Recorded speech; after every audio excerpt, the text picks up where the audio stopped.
Au large des côtes israéliennes, 3 immenses champs gaziers. La clé peut être d'un rapprochement entre Ankara et Jérusalem. Un futur projet de gazoduc qui transiterait par la Turquie pour fournir du gaz à l'Europe pourrait voir le jour. Nous sommes actuellement en pourparlers avec le président Herzog. Peut-être y aura-t-il une visite de M. Herzog en Turquie.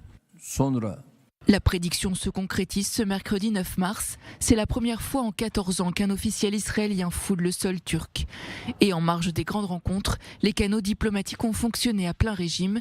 Voilà des semaines que responsables politiques s'affairent pour préparer cette visite du président israélien en Turquie. Un déplacement rare qui pourrait donc déboucher sur une coopération renouvelée entre les deux pays. Nous sommes avant tout des hommes politiques. En tant qu'hommes politiques, nous ne devrions pas être là pour la lutte, mais pour la paix. Tout ce qui est nécessaire à la paix, nous l'utiliserons. Et si le gaz peut être un instrument de paix, nous l'utiliserons.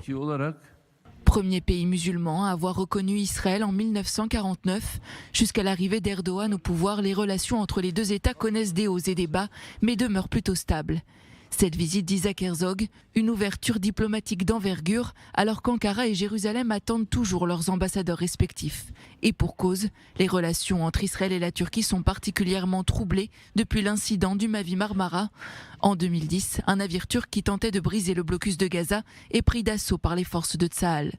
À bord de la flottille, 9 activistes sont tués. Dès lors, cesse la coopération étroite, notamment sur le plan militaire, qui existait entre les deux pays. Pendant plus de 10 ans, Recep Tayyip Erdogan s'érige en chantre de la cause palestinienne et multiplie les attaques contre Israël. Alors qu'en 2016, un accord de normalisation avait été signé, Israël verse alors 20 millions de dollars aux familles des Turcs tués lors de l'incident du Mavi Marmara. Les relations se détériorent à nouveau 2 ans plus tard. Suite aux violentes émeutes de mai 2018 à la frontière entre Israël et Gaza, Erdogan monte d'un cran dans ses affronts contre l'État hébreu. Il n'y a pas de différence entre les atrocités subies par le peuple juif en Europe il y a 75 ans et la brutalité dont souffrent nos frères à Gaza. Ce qu'Israël fait, c'est du banditisme, de la brutalité et du terrorisme d'État. Isolé diplomatiquement, confronté à une grave crise économique, en 2022, la Turquie entame un repositionnement au Moyen-Orient. Émirats arabes unis, Égypte, Israël, quitte à renouer avec ses rivaux dans la région. Inch'Allah.